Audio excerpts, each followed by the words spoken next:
1 in 3 Catholic men that have been baptized have left the faith.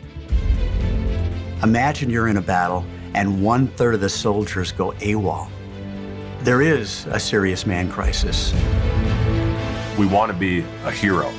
We want to fight for someone, for somebody, for a cause. Authentic masculinity is living for excellence.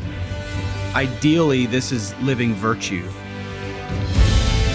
I would define authentic masculinity 2 ways. One is in the image of Christ crucified. That is masculinity. Second is the embracing of responsibility and not running from it.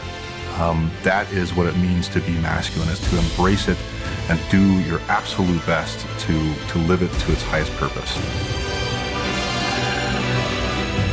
To meet the needs of others oftentimes means saying no to self. And that's what separates the men from the boys.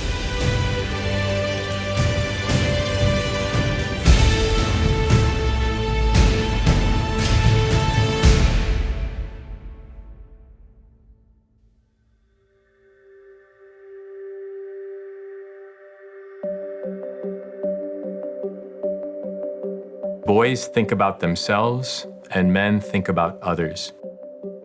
Ephesians 5, it says, "Husbands, love your wives like Christ loved the church." Male spirituality is this call to lay down our lives for our bride. For married men, of course, that's for your wife and children. For priests, it's the same thing. I'm called to lay down my life for my bride, the church, and all of my spiritual children. I think when we don't believe in God, then all of a sudden, why live above our base self? Women aren't calling men to be better. So for millennia, the woman call you to be faithful. She would call you to be committed. She'd call you to be open to being a father and to being a good husband. And without that call, we're not being called to be better. We lack good men to follow. We live in a fatherless generation. Equality does not mean sameness. All those things, that search for equality is something very good, but not to the diminishment of the unique attributes of women. And so women have these incredible gifts, and when they're nourished, they can flourish. This is something we have to understand as Catholic Christian men right now, is the disconnect that our culture is trying to make between the unity of our body and soul. God himself took on a body and joined himself fully to our human nature in a human body. So the first thing we have to do is reclaim that reality and say, no, the body and it alone makes visible what is invisible. The body reveals the person. We have images of the strong man from antiquity conquering other peoples. Contrast that with the Christian tradition, where God becomes a baby, a helpless child. He is protected, guided, fostered by Saint Joseph. It's an integrated masculinity that finds its expression in care, in service, in defense, in loyalty, in guiding and protecting. I love Saint Joseph. His model speaks volumes because he doesn't say anything. I would much rather watch a man and see his actions, because that's going to tell me who he is. And he was the one who trained the Savior in living, in being a man.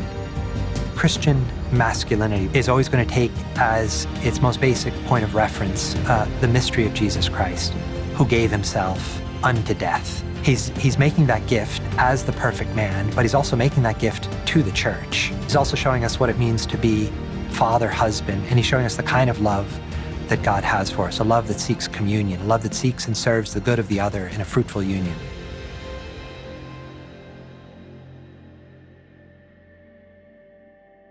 Grew up in a very strong Catholic family. My father was a deacon since I was age 6. My father was a wonderful man, tremendously busy. There was a lack of direct fatherhood during that time. There's a lot of peer-on-peer education. And for me, I was too easily influenced by it.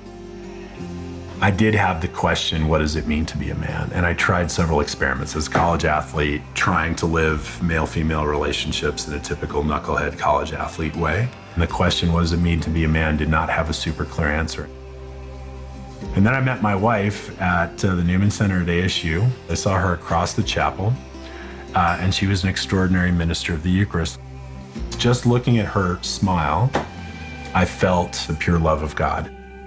Meeting her focused my life on becoming the kind of man that was worthy of building a life with her. All of a sudden, I was encountering better friends. All of a sudden, a priest came into my life who got a group of us together as men and started teaching us how to pray. Those experiences came together to move me and to make me open to the instruction on what it means to be a man. Authentic masculinity would be a man integrating all of his God-given powers to become someone who brings life, someone that lays down his life for others, someone that becomes a provider for others, and someone that is, in the spiritual realm, an important leader. One of the prayers I pray is I drive up into the parking lot. I just say, self-empty, Lord, help me to be empty of what I'm carrying right now so that I have room for my family. I think you see it every day, kind of in the culture, trying to make us the same. And yes, equal in dignity, of course we are, but different. God made us male and female, and that we are a complement to each other. And when you bring those two forces together, then there's no stopping us. But we have different strengths, we have different gifts, and we are called to use them in different ways in our family. And when my husband is leading in that place where their souls can really develop, then there's just this beauty in the family. And that's when he's most himself and most manly. In a dance between two really talented dance partners, it's not super apparent who's leading. Right. But if the man doesn't lead, there's no dance.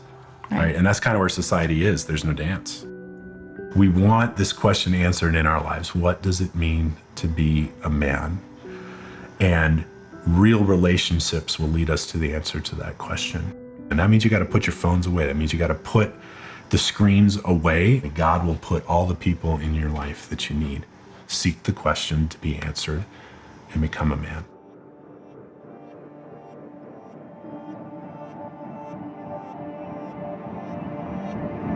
The Christian faith has been watered down to make us think that love is allowing anyone to do whatever they want. We need to recognize that that's not what Jesus did. That's not what discipleship is about. We have to be willing to stand up, to bear responsibility, to proclaim truth, but to do it in love. And I think we take that and we think that Christianity is weak. But when we look what Jesus did, they strike him in the face. He stands up, confronts the man face to face, stares him in the eyes, and says, "Why did you hit me?" A man is defined by the ability to act. The opposite of manhood in the Catholic tradition is effeminacy. And what is effeminacy? It doesn't mean to act like a woman. It has nothing to do with being feminine. There's a genuine virtue to femininity.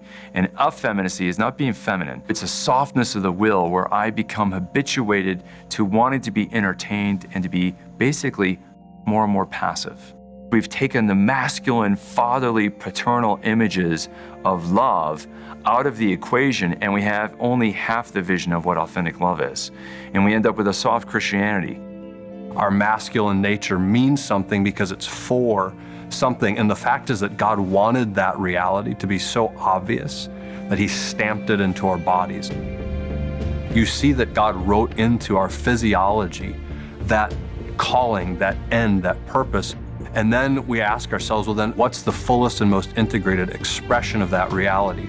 Authentic masculinity is found in fatherhood, right? Like fatherhood is the end of masculinity. And so within that context, then masculine love takes the form of being a protector, being a provider.